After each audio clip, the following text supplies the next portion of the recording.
Hi there, and it's a big coup for us here on Clocking the Gallop today to have a big name in racing, certainly a name that has been in the headlines in the past couple of weeks for all the right reasons.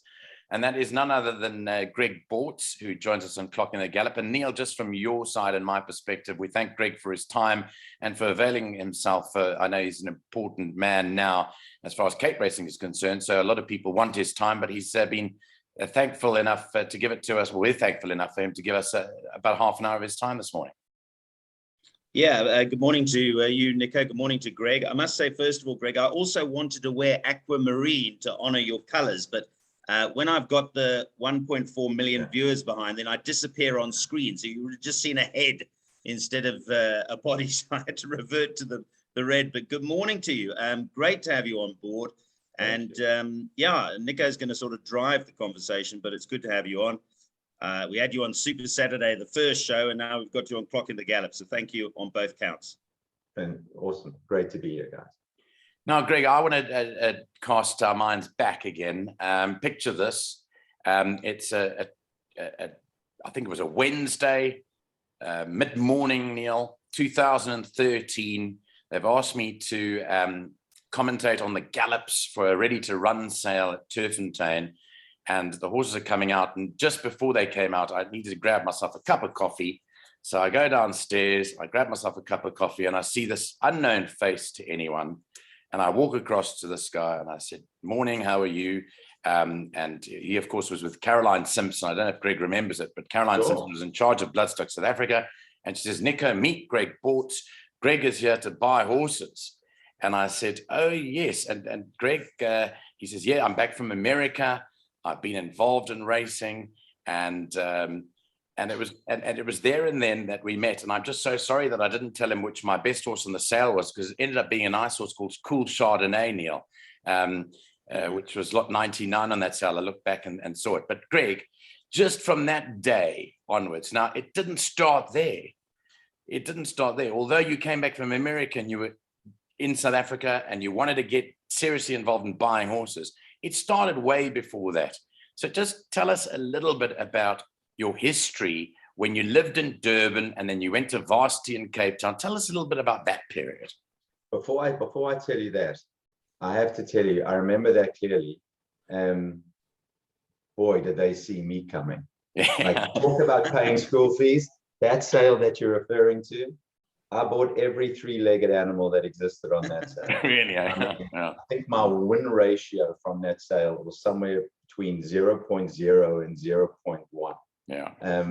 But anyway, we live and we learn, you know, those are the best school fees. So yeah, and I mean, listen, I can't keep reinventing the story, since, you know, there's been a few other interviews and stuff that I've done, so I don't want to belabor things that are already out there. But I mean, for me, it started as a youngster, I would say. I mean, I got into racing when I was 9 years old. Took my first PA when I was 9, and you know, through the late Martin Sternberg. That's how I got introduced to the game, and the great David Payne and things of that nature. But as with all punters, you know, I think we've all got those great stories. I mean, I'll never ever forget that.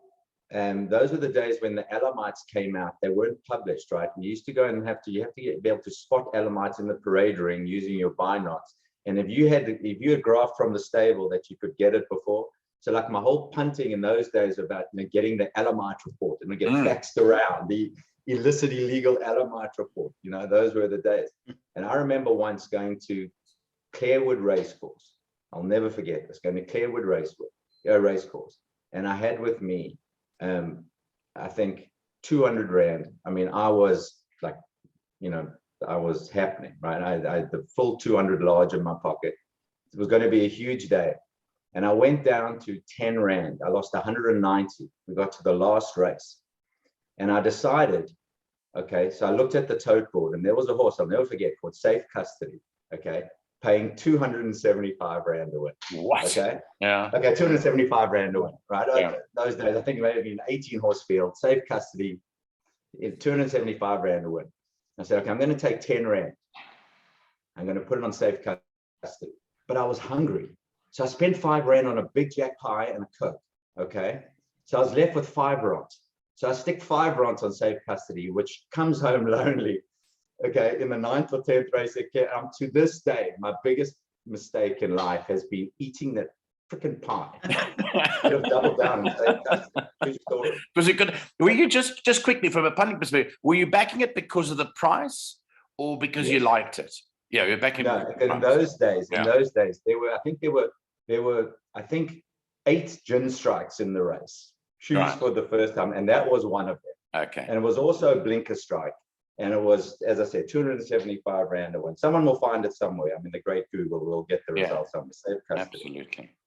But I'm interested Greg, to hear just that. on a personal note. Yeah, go ahead. I just want to ask Greg on a personal note that you're not eating too many pies these days. I mean, when I first met you, you were never, you were never what they used to call me chunky, but you're looking $1 million. You obviously gym, you work out, you eat well, which we've all got to do it the older we get. But I have to say, having known you for some time, I've never seen you look better. So you've stopped eating any pies, even if they cost £5. No, I got the call. Conti called me. He said he's having a problem, Neil. He's got a problem in the back 4. I've been called up. So, out of love and deference to the great Tottenham Hotspur, I'm just getting myself game time ready. I have to say, in previous reincarnations of Spurs, you would have easily got a game. I'm not so sure now. We're on the up and up. But, exactly. We'll talk a bit about those. But you look fantastic. Back to you, Nico. I know you had a thought on your mind. Nico, I got distracted. But bottom line was into racing from a young kid. Loved it.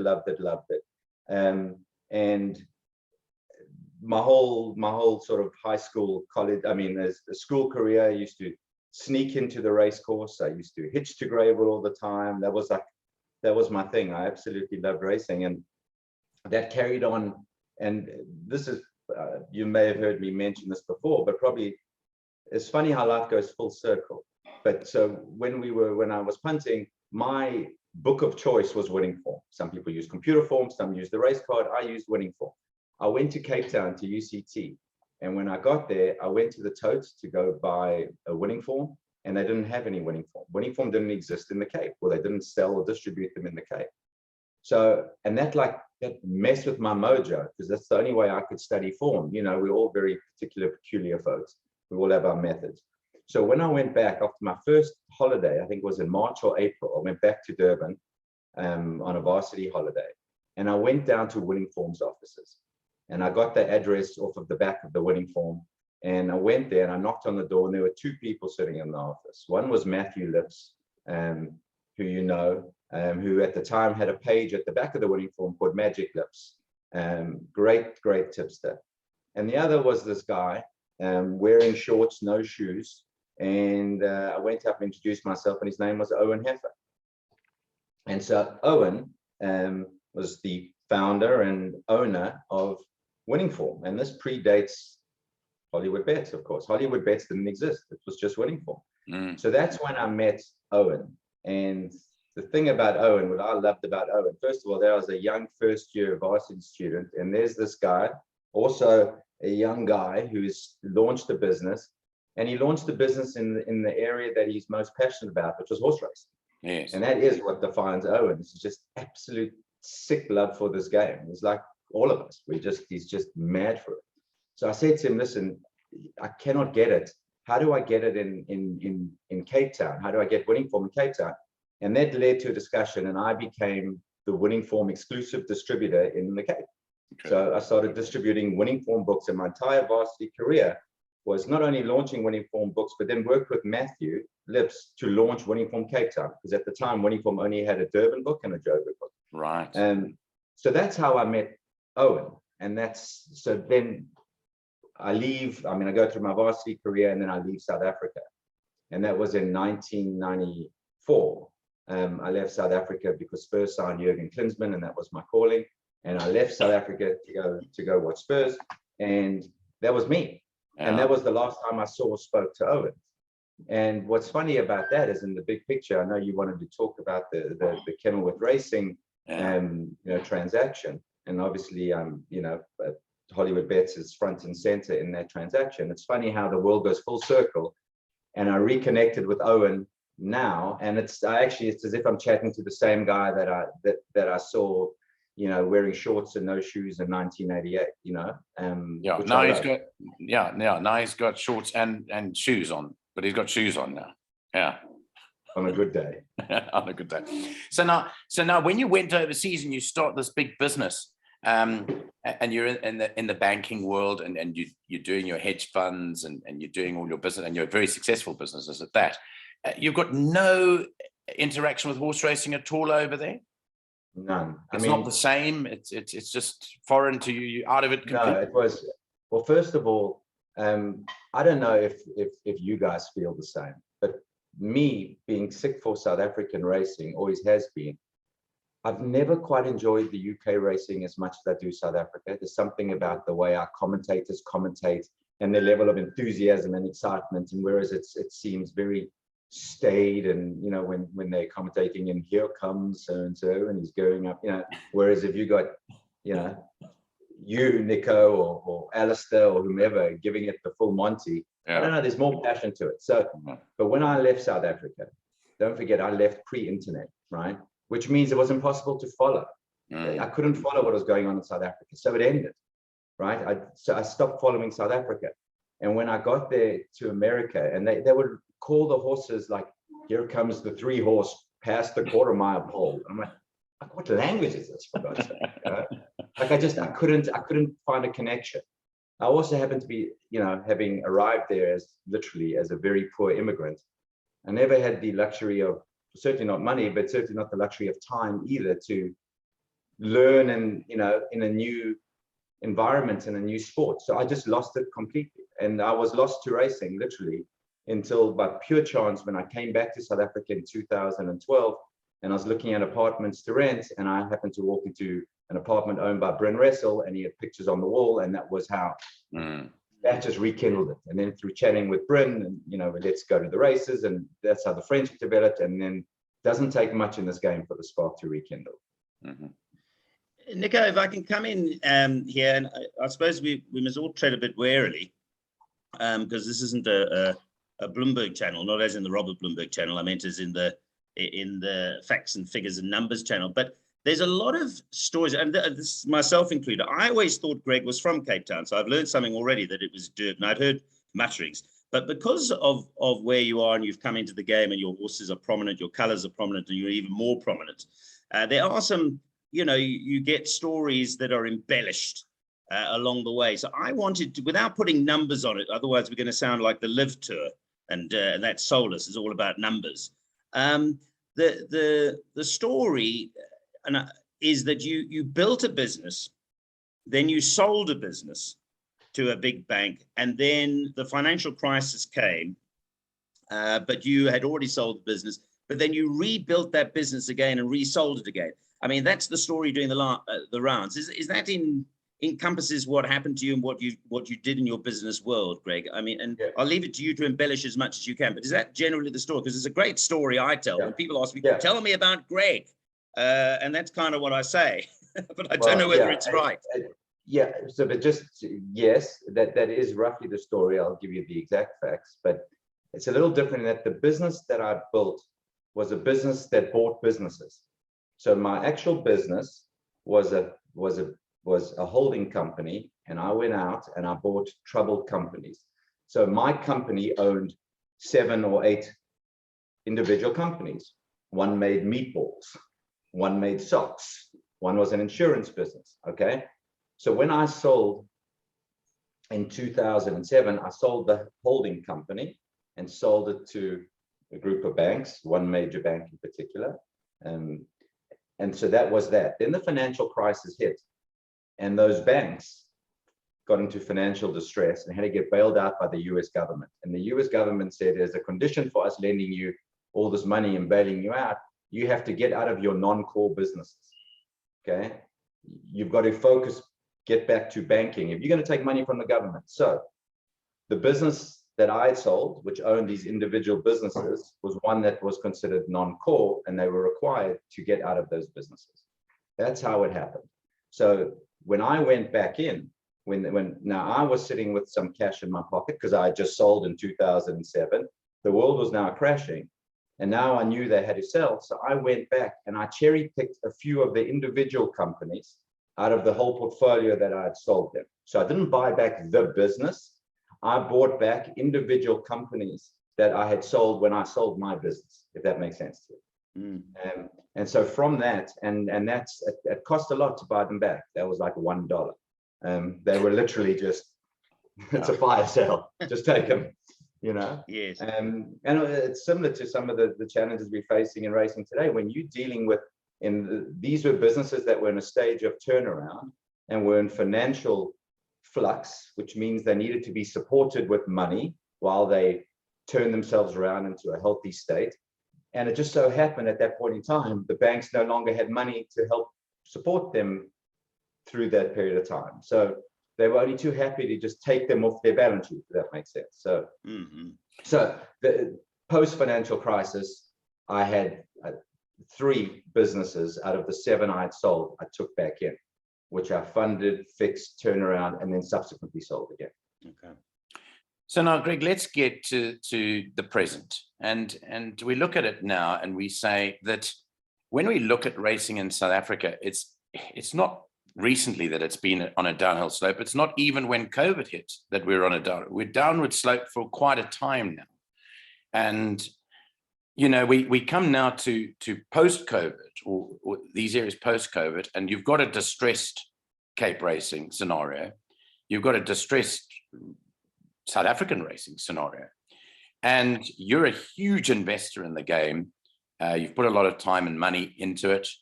You love it. You're passionate about it. You've previously sat on, I think it was the property committee of Kenilworth Racing. So you know a little, you know more or less what's going on behind the scenes. But now you come to this stage when you feel that it's absolutely necessary to get involved. Now, were you approached to get involved, or did you, off your own bat, say, look, this is going nowhere? You've read about the fact that the NHRA are about to relinquish the Cape Racing's license to operate down there because of the financial constraints. How does Greg Bortz now say, it's my time, I need to get involved here, I need to put my hat in the ring? Firstly, I was not approached, so that never happened. Second of all, I was invited onto the board of Kenilworth Racing. I forget the exact year. Maybe it was 2016, I'm guessing, or 17, I don't know exactly. And I was on for very short. Yes. And I was on for very short because I got into an argument with the CFO and a few other representatives of Phumelela in my first board meeting, because they just brought on a lot of debt, and the purpose of the debt was to pay out dividends. And I just said that was just, it's mindless and ridiculous, and it is reckless. And I was told I didn't know what I was talking about. I said, you guys are insolvent, and I don't want to be, I just can't be around this. Life's too short. And I resigned promptly. And a few other board members at Kenilworth Racing heard what I said and followed suit and resigned. So that was my very brief intro. And I mention that because I think it's so important that people get this backdrop, which is racing is in decline because, not because of problems in racing, it's in decline because there's competitive dynamics in the marketplace. It used to be that racing was the only legal way that you can bet, unless you went to Sun City, right? Way back when. And then when things changed, and now you can bet on many other things, from sports to games and what have you. Racing is competing for a share of the wallet, right? So you got to understand there's that competitive dynamic first and foremost. So you've got an industry that's under threat from other forms of entertainment, other forms of gambling entertainment. That's the big picture. But then it got involved in self-inflicted pain. And the self-inflicted pain was just incompetence, poor management, greed, all the worst of it. I'm not going to sit here and name names, but Phumelela filed for business rescue. Okay, it shouldn't have fallen over if it was managed properly and there wasn't hubris and all the other worst things associated with it. if you're in a shrinking business, in a shrinking industry, let me just tell you one thing you cannot do: pay dividends. Yeah. Dividends means you're paying out of excess profits, you will not need in the business. But who in their right mind could look at Phumelela and say, this business is really shooting the lights out. There's so much surplus profits here that we can distribute to shareholders. So that is self-inflicted. But anyway, so it's all smoke and mirrors, basically. It's all smoke and mirrors. I mean, they were really putting it out there as a great investment. I mean, I know people intricate to the business, Greg, that were telling people to buy shares at 12 and 14 and 15 rand, say it was going to get to 50 rand. I mean, there are senior executives that are on record in financial publications as saying it was guaranteed to get to 50 rand. Well, it would have got to 50 rand. And that's why my interview with Mike de Kock, Neil, you'll remember this. I said, thank goodness COVID hit, because we may never know what might have happened to racing. Yeah, there seems to be common themes. I mean, I've heard that for a few South African companies. I was also told that by a very senior executive, a board member within Phumelela, that at 24 rand, it was a cracking buy. Yeah. At the same time, I was told that Steinhoff was undervalued too. So, you know, these things should sell themselves. But the point being in racing is this: it's an industry under threat. It's an industry under threat from competitive dynamics of other forms of entertainment, which means if you know that that's the competitive dynamic, you've got to cut your cloth according to your means. You've got to keep things tight. You've got to keep things small. You've got to box smart. You've got to be nimble. You've got to be flexible. What don't you do? Don't put on debt to pay dividends. So that was the ultimate. That was the ultimate. So when I saw that, but anyway, so that's more of the history. So I was just mentioning that there. I mentioned my Kenilworth racing history. And then when we get to today, how did I get involved? Obviously, I have a background of turnarounds.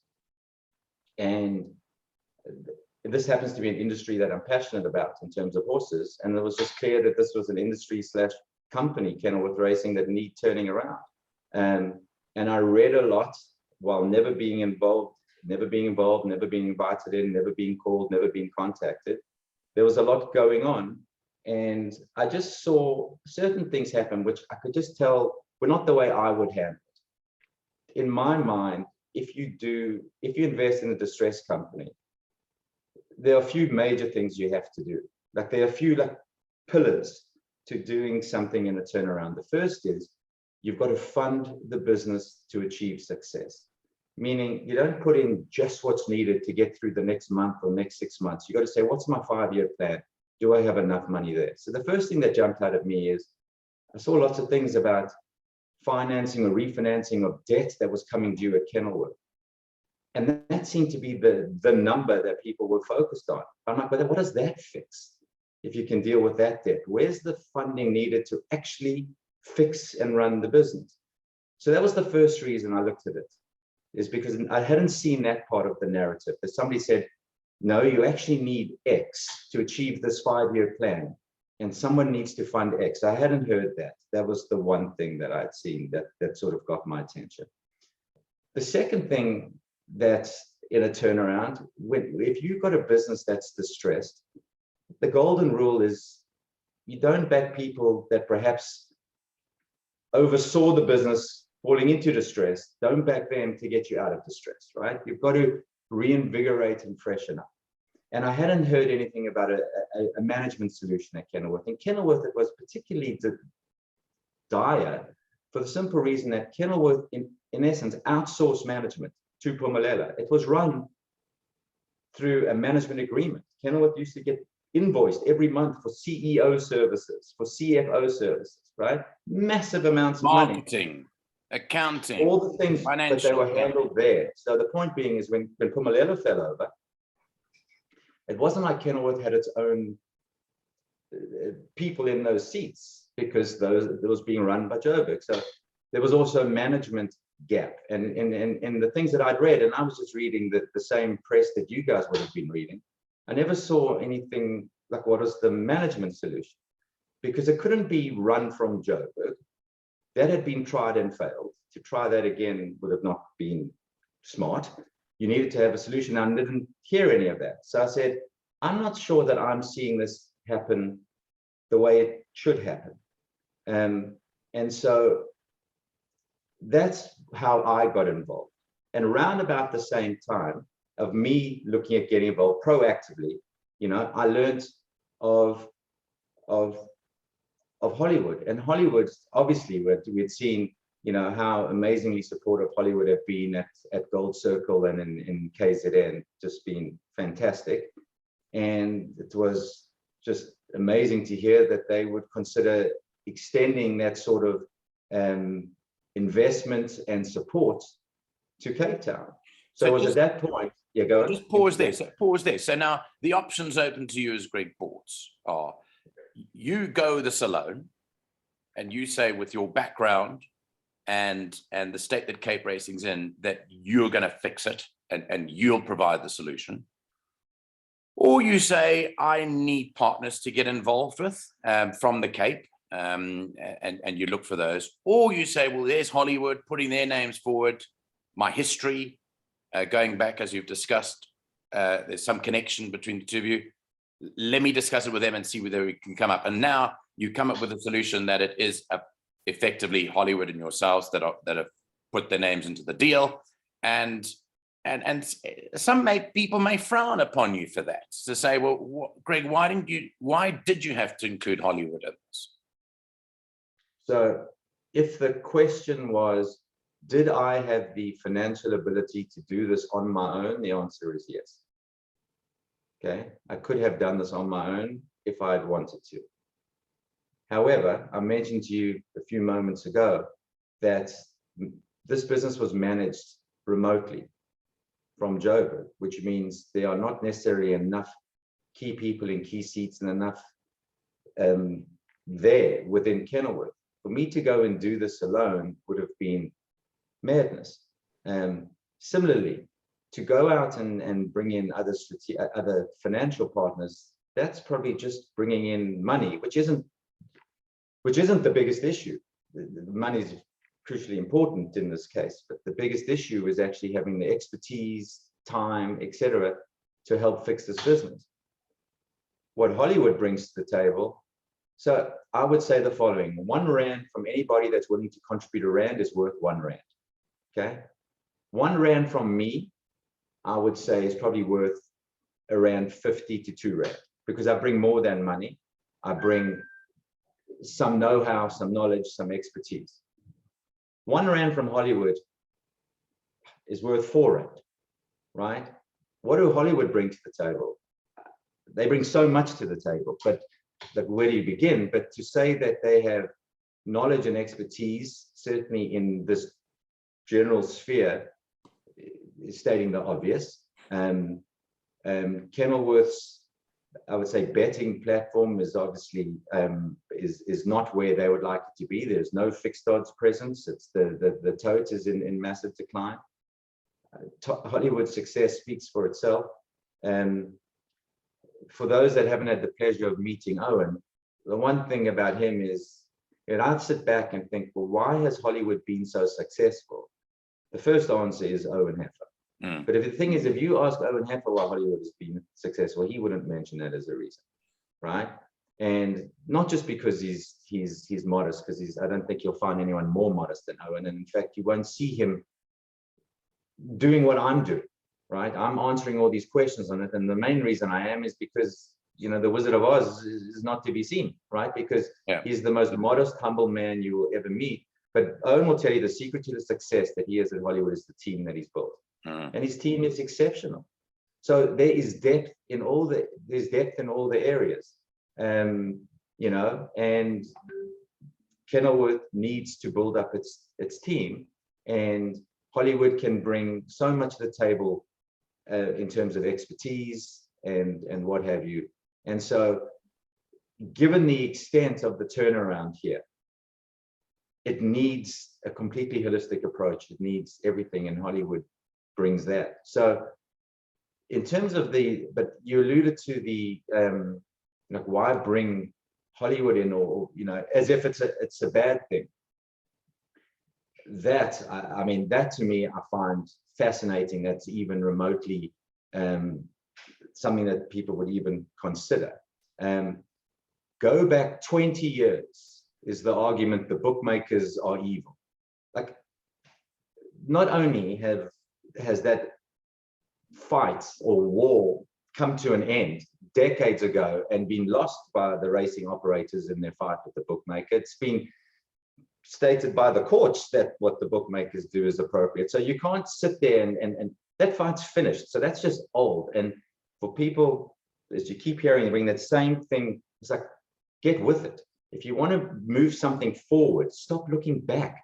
We're not sitting in 1995.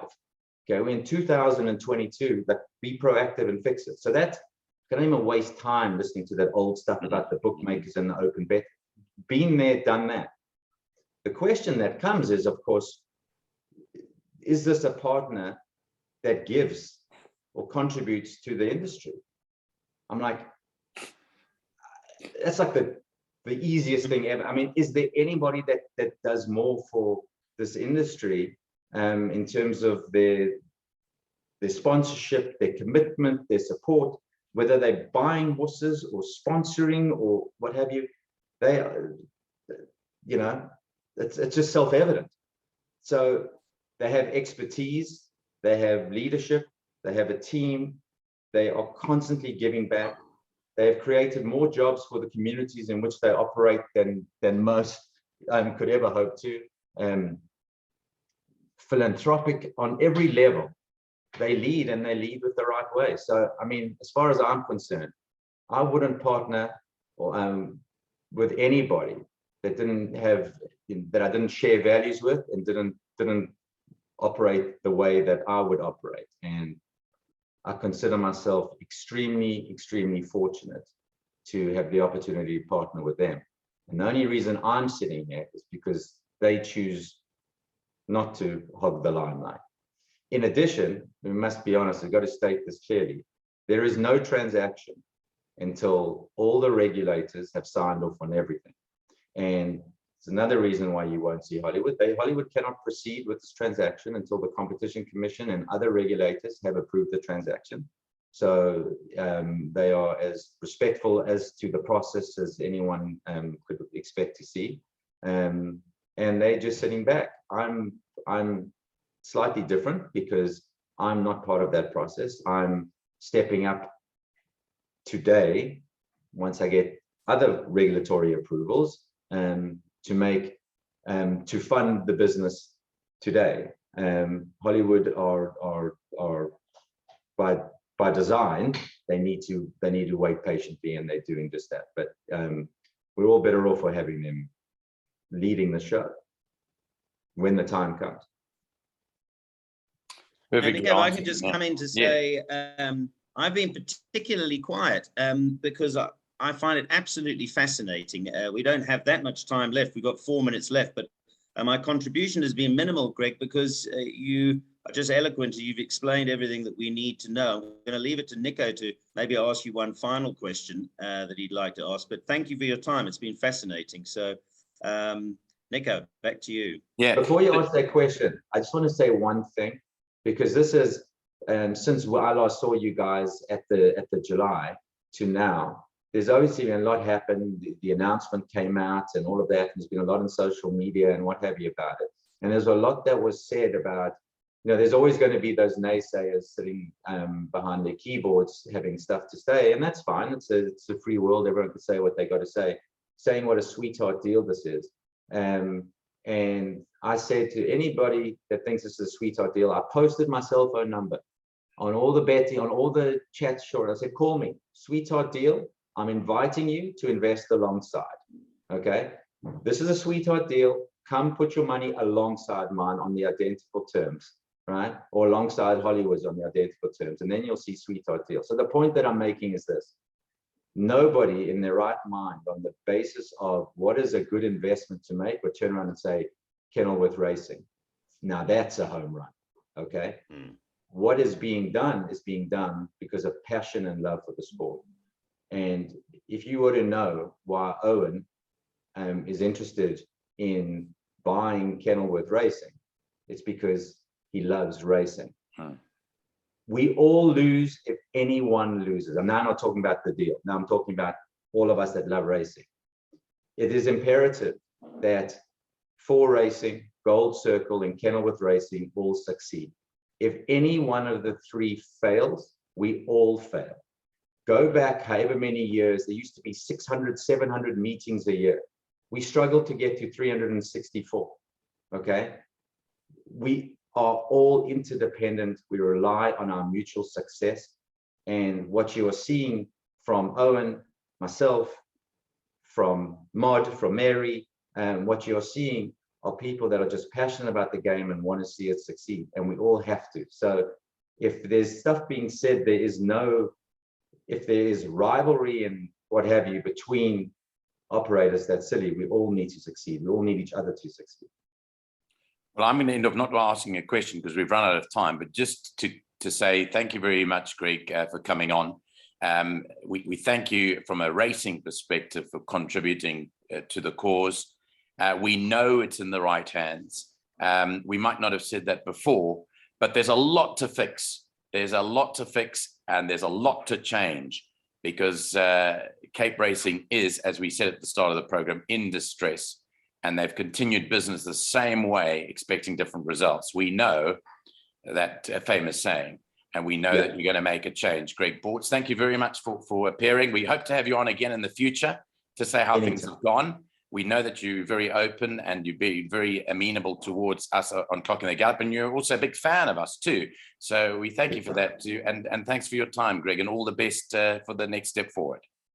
Awesome, guys. Thanks, man. Appreciate it. Thanks for your time. All the best. Thanks, Greg. Cheers. Bye.